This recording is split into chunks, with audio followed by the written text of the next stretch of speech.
안녕하십니까. 화이팅 방송입니다. 저는 95년도에 당시에는 아주 그 소장파였었죠. 젊은 그런 나이에 강서경찰서 정보 2계장으로 발령을 받았습니다. 그 당시 정보 2계장들이 경찰서라든지 이런 데에 대외 활동에 창구 역할을 했습니다. 그래서 서장이 완전히 오른팔을 했죠. 그래서 그 파워도 경쟁하고 대외의 어떤 그런 이 영향력이라든지 이런 게 크기 때문에 넘사벽이었습니다. 다른 기능에서는 쳐다보지도 못할 정도였죠. 그래서 대부분이 늑다리들, 산저수준 다 겪은 분들, 40대 후반이나 50대 초반, 정년을 한 5년 정도 남기는 5, 6년 이런 분들이 많이 있었죠. 그래서 뭐 잔뜩 재미도 많이 봤다고 그래요. 마지막 그 자기 노후 대책까지 다 챙겨갔다고 그러던데, 그런 과정에 전문 이런 이 간부를 제가 진입을 하려고 그러니까 반대가 많았습니다. 그럼에도 불구하고 차세대에 준비를 해야 된다, 정보 기능에서 라는 명분 하에 제가 이제 시범적으로 소장파 중에 선두주자로 정보 기능의 책임자로, 이제 현장 책임자로 나온 겁니다. 그 당시에 이제 강서경찰서는 신설경찰서였었어요. 원래 강서 지역은 부산이 아니고요, 김해 땅이었습니다. 김해, 낙동강 저쪽으로는. 그런데 그게 행정 개편이 되면서 부산으로 편입이 된 거죠. 편입이. 대신 김해 일부가 날아가고 김해 이쪽으로 이제 넘어오고 이렇게 됐었어요. 경남에서. 그래가지고 이제 부산에서는 이제 왜 그 탐을 냈냐고 그러면은 이미 이제 공장 부지라든지 이런 것들이 포화 상태가 돼가지고 여기에 이 공장 이전이 굉장히 많았습니다. 그래서 가는 것이 이제 김해라든지 양산이라든지 이런 인구로 많은 창원이라든지 이런 데를 많이 가버렸죠. 그러다 보니까 결국은 뭐 이 부산시 자체가 이 주거만 책임지고 어떤 경제적인 이득은 다 주변의 위성 어떤 도시나에서 벌어가는 이런 악순환이 됐죠.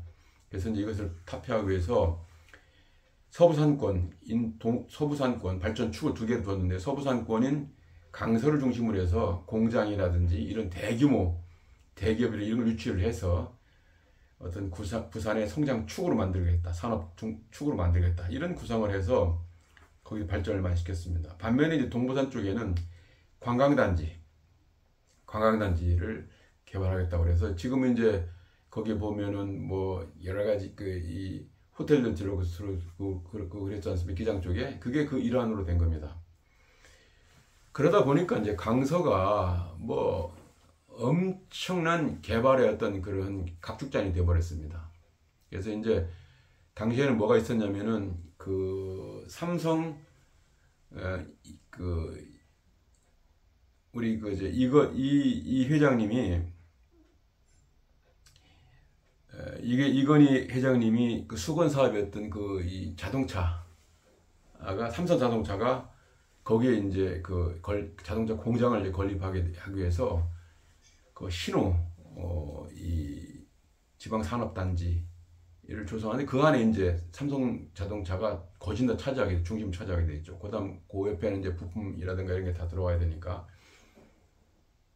그래서 이제 그 다음에 그 옆에는 녹산 국가산업단지, 거기에는 삼성전기라든지 뭐 이런 게 쭉 큰 공장들이 이제 들어오게 돼 있고요. 그 다음에 이제 지금 이 아파트가 많이 들어서 명지주거단지, 그거 역시도 그 당시에는 허허벌판이었었죠. 파밭 있었는데, 그것도 이제 그 배후도시, 녹산과 녹산국가공단과 지방산업단지, 기타 또 이쪽에 또 뭐 다른 쪽에 미음 쪽이나 이런 쪽에 주거단지가 생기면, 지금 생기고 있어요. 지금 생태도시인가로 해가 생긴 그 돌면은 그 배후도시, 그 산업의 배후도시로서의 그 주거단지, 이걸 이제 하자고 해가지고, 그래서 이제 명지 주거단지가 그 당시에 조성이 됐었거든요. 그 다음에 이제 국토 2호선 확장공사, 그게 궁항이라든가 아니면 고속도로에서 접근하는 데가 도로가 좁기 때문에 그걸 확장하는 거죠. 지금은 이제 가덕도 신항만까지 연결되는 철도라든지 뭐 그런 거 같이 연결되는데, 그 일환으로 또 확장공사가 있었습니다. 그게 굉장히 큰 토목공사였죠.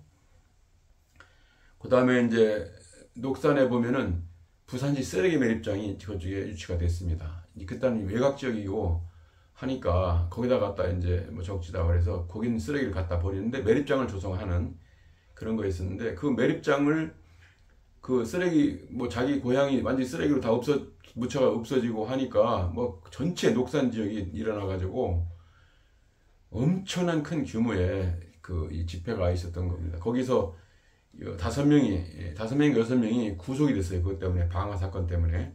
그 정도로 큰 민원이 흡슬고 지나간 그 뒤입니다. 또 그런 것도 있었고, 그 다음에 을숙도 지금 을숙도라고 있지 않습니까? 거기에는 이미 벌써 이제 그쪽에 이 녹산 쓰레기 매립장 그 생기기 전에 을숙도에다 갖다 쓰레기를 버렸거든요. 그래서 쓰레기 그게 이제 다 포화가 상태 되니까 이쪽으로 이제 옮긴 건데, 인근에. 거기는 이제 쓰레기를 매립한 위에다가 그 폐기물이라든지 이런 거, 깡통, 휴지 이런 것들을 분리하거나 뭐 하는 이런 거 재활용하거나 뭐 이런 걸 하거나 하는, 아니면 또 이 타르 같은 거 이런 걸 처리하는 그런 이 쓰레기 처리장이 있었습니다. 거기에 또 냄새가 나고, 그 다음에 거기에는 이제 이미 쓰레기를 매립한 데잖아요. 엄청나게 넓게 섬에다가. 물론 이제 부직포라든가 이런 걸 깔았습니다만 그 침출수가 이제 낙동강으로 흘러들을 수가 있고요. 냄새가 또 이제 그 바람을 타면은 그 가락동 쪽, 이 사하 쪽으로 가락 아파트라든지 이런 쪽으로 막 가기 때문에 그게 또 민원이 엄청나게 컸었어요.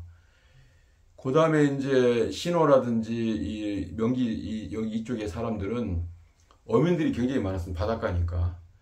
조개를 캔다든지 아니면 뭐 그 안에 기물 양식을 한다든지 뭐 여러 가지 고기를 잡는다든지 이런 게 있었는데, 이 개발을 하면서 흙탕물이 내려간다든지 아니 매립이 됐기 때문에 그 어족 자원이 막 고갈되거나 영향을 많이 받았어요. 그래서 그 피해를 보상하기 위한 이런 게 굉장히 많았습니다.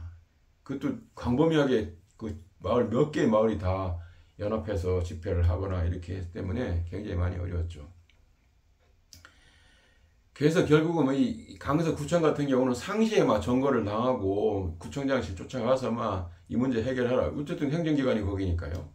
그래서 뭐 영일이 없을 정도로 점거가 되고 막 거기는 막 뻔한 날이 없을 정도의 그런 이었습니다. 그래서 그 관련되다 보면 자연적으로 거기에 집단 민원이 따라올 거 아닙니까? 그래서 그런 게 가만히 있었어요. 사실 그 당시에 1, 2군 업체, 대한민국 1군 업체가 모두가 다 강서 지역에 캠프를 치고 있었습니다. 현장에 있었습니다. 그 정도로 굉장히 컸던 그런 집단 민원도 많이 복잡했던 그런 곳이에요. 근데 일부 이제 그런 것 때문에 직원들은 또 멀기도 하고 강서가, 그 다음에 또 일도 많고 하니까 안 가려고 그랬어요. 그러니까 이제 신임인 저를 이제 이쪽으로 보낸 거죠.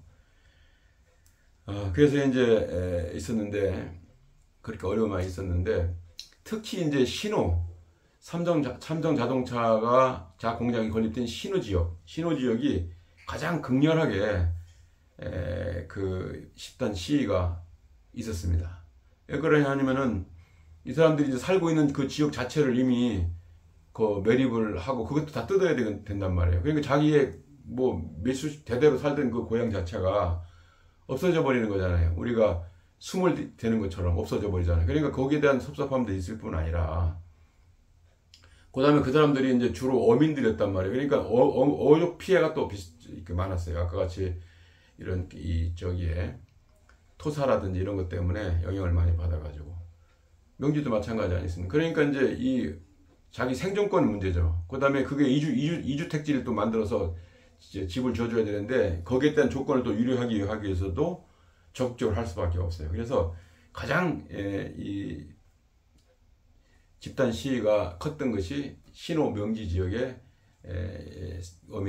주민들이었다 이렇게 봅니다. 이분들은 확실히 이 내륙하고 해안 쪽하고의 이 대응 방식이 다릅니다. 해안은 무조건 딱 시작하면 돼지 피 질질 흘리는 그 머리를 딱 해서 장대를 꽂아가지고 쫙 미끼를 걸어 놓습니다. 피 질질 흘리면 진짜 공부스럽지 않아요. 돼지머리를 그냥 이렇게 그냥 봐도 한데 해가지고 높이 올려놓고 데모를 해. 그 다음에 풍장 갖고 나와가지고 하고, 이 어민들이 힘이 세가지고 말이죠. 웬만한 사람들은 그냥 나가 떨어집니다. 많이 밀어붙이고. 그 다음에 이 사람들이 이제 집회 딱 하다가 분위기가 좀 조성이 되면은 일단 공사 방해하러 가가지고 점거를 해버려요. 이거 얼마나 힘듭니까? 한두 정도 아니고 수백 명이 매일 그렇게 하니까. 그래서 굉장히 많이 그게 많이 힘들었고요. 그 다음에 이제 그 외에 이 녹상공단 발파 같은 거 이런 거를 이런다든지 이런 것 때문에 또 소음 공개 이런 거 많이 있었고, 그 다음에 김해 공항에는 또 이 여객기가 막 내리고 또 이 전투기가 내리고 하는 소음이 굉장히 컸어. 소음이. 그 주변에 있는 그런 주민들이 소음 때문에 몇 데시벨이 넘어가면 안 된다 이래가지고 그걸 늘 재가지고 80데시벨인가 모르겠는데 그걸 재가지고 매일 와가 하고, 그 다음에 막 또 연을 날려가지고 항공기 그거 왜 새가 방해하는 것처럼 그렇게 방해를 하고, 그래서 골머리를 많이 앓게 돼 있는 그런 상황이었었고요. 그 외에도 이제 곳곳에 그런 인원이 많으니까 항상 골치를 아파해 있는 그런 거. 그 다음에 이제 여름 되면요, 여름 되면 거기에 그 강서 지역 거기가 침수 지역입니다. 강하고 바닷물하고 역류 현상이 생겨버리는 그런 묘한 지형적으로 문제가 있는 데예요. 그것 때문에 또 농민 피해가 또 있고 해서 늘 비가 오나 어떻게 되나 더우나 늘 그렇게 집단 시위가 많아가지고 상황이 복잡했던 그런 지역이 되겠습니다. 그래서 이제 한번 터지면 여러 군데 터지니까 인원은 그 당시 한 10명 정도밖에 안 되는데 10몇 명쯤 됐을까, 10대 명쯤 됐나 모르겠는데 그 인원을 가지고 각 현장에 한 2인 1조는 보내야 되는데 어떻게 보낼 수가 없잖아요. 어릴 때는 또 한 4명씩 이렇게 보낼 때도 있고 큰데 구청 같은 데는 이렇게 보내야 되겠죠. 만약 사람 많이 있을 때는. 그런데 감당이 안 되잖아요. 그러니까 앉아가지고 상황이 어떨지 몰라가서 별로 이렇게 문제가 없다고 생각했던데 병력을 조금 보냈던데 빵 터져가지고 거기서 점거를 한다든지 아니 시청을 몰래 가버린다든지 아니면 거기서 어떤 부상 사고가 많이 난다든지 아니면 도로를 막아가지고 소통이 안 된다든지 이런 경우가 생길 수가 있잖아요. 그래서 이제 감당이 안 되는 거예요. 몇 번 터지니까 위에서는 난리가 났죠. 이 상황 관리 잘 안 된다. 근데 저 같은 경우는 상황을 정확하게 들어야 되는데 정확하게 못 드니까 선제 대응을 못 하는 거예요. 물론 경력도 작아가지고 했지만 어쨌든 제일 위험한 데부터 먼저 대응하면서 이 순차적으로 불을 굴고 선배들 먼저 선순위를 정할 수가 있잖아요. 근데 그걸 이제 못하니까 참 답답한데, 제가 가만히 보니까 이 경비과에서는 전체 상황실을 딱 가지고 무전을 다 가지고 여러 군 상황을 관리를 하더란 말이에요. 그래서 저도 이제 그런 생각을 했어요. 아, 좋다. 그러면은 그 당시만 해도 이제 휴대폰 같은 게 잘 안 터졌습니다. 그 강서 지역에는. 그러니까 연락이 올 때는 안 되고 참 답답할 때 있는데 이 무전기는 다 터진단 말이에요. 그래서 다 직원들을 이제 그 도반장한테 불러가지고 이거 무전기를 좀 사용하자. 여러 군데 터졌을 때 알지를 못하니까 대응을 못하고 그 맨날 깨지는 거 아닌가. 이거는 방법이 없는데 계산해보니까 이거다. 그게 조금 그 직원들한테 설득을 좀 하고 양해를 구해서 하자 했더니 바로 딱 가서 이제 얘기를 했죠. 그랬더니 직원들이 난리가 났습니다. 아니, 정보용사한테 무전기를 채운다고요? 무전기를? 아니, 무전기를? 이런 식이에요. 왜 그랬더니 그 당시만 해도 정보용사들이 정당 출입하거나 각 기관을 가기 때문에 각 기관에 가면 다 상대하는 게 그 의원이라든지 아니면 기관장들이지 않습니까? 밑에는 힘도 못 써요. 사실은 정보기능에서 갑이잖아요. 민원을 관리하는 주체가 되다 보니까 영향이 크죠. 그러니까 기관장이 절절 매고 그래서 매일 대접받고 이러는데 이거 또 그러니까 이 경비 경찰들은 우습게 봐요. 왜냐면 자기가 첩보 하나 딱 쓴 데 따라서 왔다 갔다 경력 왔다 갔다 해야 되고 맘대로 부려먹을 수가 있거든요. 수세말로. 그런 의식이 딱 들어있고 권위의식이 딱 들어있는 사람한테 이래 하니까 이 사람들이 아예 콧소리를 치면서 그랬었더라고요. 바로 이제 저 같은 경우는 실용주의. 그 권위주의 문제가 아니고 실용적으로 필요한 거니까 하는 건데, 그것이 뭐 그 문명 이기를 활용 안 하고 폰만 딱 이렇게 하고 앉아가지고 기막혀서 뭘 하겠나. 상황 뚫려가지고 그러면 능력이 부족한 거지. 문제가 더 그 창피한 거 아닌가. 이 사람들 죽어도 그걸 못하겠다. 여태 폼생폼사인데 경보형사라는 거는, 아니 그거 무정이나 들고 말해 쪼그러스게 어떻게 이렇게 하느냐 이런 얘기예요. 권위주의 산물이죠. 여태까지 쭉 해왔던 거고, 여태까지 아무도 그렇게 안 했다 이런 얘기야. 또 그 사람 잘 써먹는 거예요. 이 사람들이. 이 젊은 우리 간부한테 내한테 자꾸 대드는 게 옛날에 이렇게 안 했는데 왜 그러냐 이런 얘기인데 설레답수적이죠. 그래서 설명을 했습니다. 그래서 제가 비상을 걸었어요. 바로 다 모여라. 현장 딱 때려치고 다 모여라. 그래서 다 책상 우리 사무실 딱 앉아가지고 자, 문 딱 걸어 잠그고, 자 지금부터 내가 여기 젊은 그 간부로 와가지고 뭐 여러 가지 불편한 거 있을 거다. 기존이 앞으로 다르니까 그런 것부터 다 얘기를 하고, 이 문제도 또 얘기를 한번 해보자. 이거 현안으로 필요한 거 아닌가. 그러고 바깥에 가서 얘기하지 마라. 남자답지 못하게 말해. 바깥에서 뒷담화 치고 계장한테 어쩌고 싸고 뭐 과장 서장 이거 하지 마라 말이다. 그 남자답지 못하게 여기서 다 풀어라. 이거 다 뱉어내라. 안 하는 거 다 불만이 뭐고 다 수용할 테니까 내가 할 수 있는 건 다 하겠다. 그래갔더니 뭐 얘기도 해요. 저도 받아들일 건 다 받아들이죠. 다만 마지막 이거 얘기하자. 좋다. 그러면은 이런 상황을 합리적으로 해결할 수 있는 방안을 내놔봐라. 그렇다면 내가 수용할게. 이거 외에 할 수 있는 게 있다고 그러면 하자. 그건 말을 못하는 거예요, 자기들이. 그러면은 좋다. 당신들이 얘기했던 거 지금 무제한 토론을 지금 하는데, 무제한 난생 토론을 했는데, 당신들이 했는데, 당신들이 요구한 부분은 내가 이건 못 받아들여. 이건 다 받아들이겠다. 그래서 전형적으로 받아들였어요. 다만 무전기를 가지고 우리가 활용해서 상황을 관리하는 것은 수용해달라. 또 이제 마지못해 했죠. 실질적으로 나가보니까 무전기가 큰 것도 아니고, 뭐 여기다 잠바 안에 넣으면 문제도, 기업번 키우고 있으면 문제도 아무 잘 몰라요. 근데 괜히 폼 잡고 이제 얘기하는 거지. 경비가 이렇게 들고 있지만은 우리는 그거 딱 들고 있으면 좀 모르잖아요. 필요할 때만 쓰는 거고. 그래서 이제 해보니까 괜찮거든요. 그래서 속지맞게 들어갔어요. 그래서 그게 정책화가 됐습니다. 근데 이제 그걸 어떻게 하느냐면, 제가 이제 내 사무실이나 저 같은 경우는 중요한 데를 가죠. 제일 복잡한 데든지 아니면 구청을 간다든지 딱 앉아가지고 사무실 하나 딱 빌려가 딱 앉아가지고 거기 전체 지휘를 하는 거예요. 왜냐? 강서가 너무 넓어가지고요. 구청에서 경찰서까지 오는데 한 40분 걸려요. 구청에서 저 녹산 끝에까지 가려고 그러면, 용원까지 가려고 그러면 1시간 걸릴 겁니다. 그다지 길이 안 좋아가지고 더 그랬어요. 논길로 밖길로 가기 때문에. 그러니까 상황이 터져도 알고 가면 다 끝난 정도니까 안 되잖아요. 그러니까 제가 딱 앉아서 제일 중요한 데 앉아가지고 무전으로 사람을 보내놓고 이제 문제를 하고, 안 되는 데는 이제 파출소를 보내가지고 파악해가지고 이렇게 정리를 하고 이렇게만 했는데요. 할 때 이제 어떻게 하느냐. 일단 첫 번째 요 군대, A라는 군대는 정상 하나, 둘, 셋, 넷, 다섯에서 뭐 보통 하는 서너 명밖에 안 가니까 정상 하나. 그 다음에 또 B라는 지역, 여기는 정상 11, 12 딱 들어가고. 그 다음에 C라는 구역은 정상 21, 22, 23, 20. 그 다음 뭐 D라는 데는 정상 30. 2라는 데는 정상 40. 이렇게 쭉 가니까 10군데 같아도 뭐 정상 100 정도까지만 쓰면 다 되잖아요. 10명을 한 번에 해서 운영을 할 수가 있는 거예요. 그래서 정상 하나. 그 상황이 어때요? 그럼 지금 한 500명 모였는데, 그냥 지금 연설하고 문제는 그게 없겠습니다. 오케이. 정상 20. 어때요, 거기?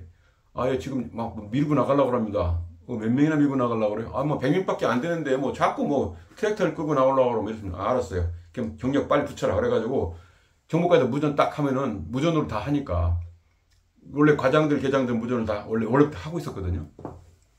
바로 보내가지고 조치를 할 수 있었죠. 정상 30 어때요? 거기는 문제 없습니다. 정상 40 어때? 오케이. 정상 50 어때요? 거기는 문제가 없는데, 오후에는 아마 사람들이 많이 모일 것 같습니다. 알았어요. 당연히 다 할 수 있잖아요. 혼자 앉아가지고. 혼자 앉아서 다 할 수 있는 거예요. 그래서 그때부터는 문제가 별로 없었죠. 그러니까 변수가 안 생기잖아요. 그래서 이제 자기들 자존심을 좀 회복을 했죠. 제가 일단 굽히고 들어가지고 그 수영해 물을 해주고 해보니까 실용적으로 맞단 말이에요.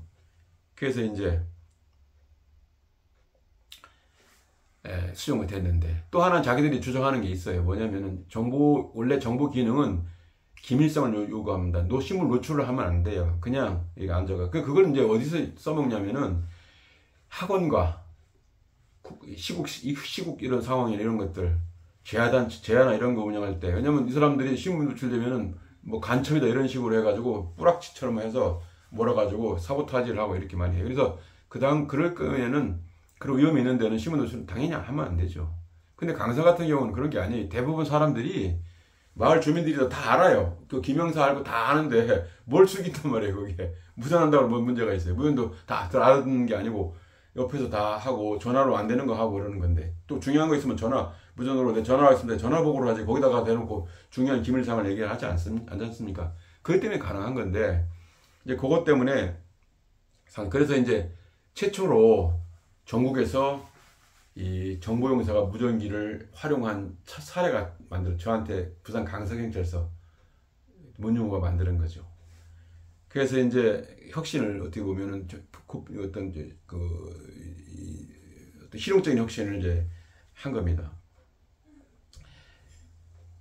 그 다음에 이제 나중에 이제 보니까 제가 만들어 놨던 거 있죠. 정상 뭐 하나, 10, 20, 30, 40 이런 거 각 장소별로 이제 한 거요.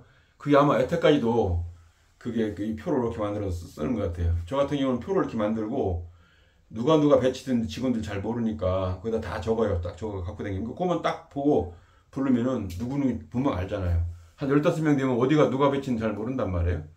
그렇게 해가지고 모든 거를 이제 정리를 하고, 그것이 어떤 좋은 전통으로 내려온다고 제가 이렇게 전해 들었는데 가슴 뿌듯하더라고요. 왜냐면 그것이 합리적인 방식이니까 지금까지 계속 차용되어 온 거 아니겠습니까? 지금은 이제 당연한 걸로 알고 일부 기능에서 다 그래 쓰기도 하고, 무전기도 조금 해줬고 해가지고 큰 문제가 없을 겁니다. 근데 사실 그 당시만 해도 지금이야 별 아무것도 아니지만은 코페르니쿠스적인 혁명이라고 할 정도의 그런 사건이었습니다. 그래서 이제 제가 이제 느낀 건 뭐냐면은, 뭐 저는 가는 곳마다 선두주자가 돼가지고 가는 데마다 도전이 기다리고 있어요. 늘 그렇게 시험에 들게 하는 거죠. 그런 길을 또 왔는데, 하면서 늘 생각하는 것이, 항상 자기 관리를 확실하게 하지 않으면은 투서를 맞거나 그래가지고 동력을 상실하게 돼요. 그래서 어디 가든지 제 어떤 그 처신을 확실하게 스탠스를 하고 혁신을 하는데, 늘 혁신을 할 때 한 번도 저항이 없을 때는 한 번도 없었습니다. 그게 강하냐 작으냐 이런 것 뿐인 거지 다 있었어요. 그것을 어떤 방법으로 합리적으로 설득시키고 대안을 만들어서 그 사람들이 수용할 수 있는 거예요. 억지로 끌고 갈 수는 없잖아요. 특히 정보용사는 자존심과 뭐 이런 것이 대단해가지고 지 나름 빽 다 들이대가지고 온 사람들이잖아요. 쉽지 않아요. 굉장히 어렵습니다. 끌고 가기가. 근데 그 사람들을 이제 끌고 갈 수 있었던 것은 그런 이 합리성과 대안을 제시하고 했을 때 손해보지 않는 거이기 때문에 성공하지 않았냐 이렇게 봅니다. 이상으로 화이통 방송을 마치겠습니다. 화이팅!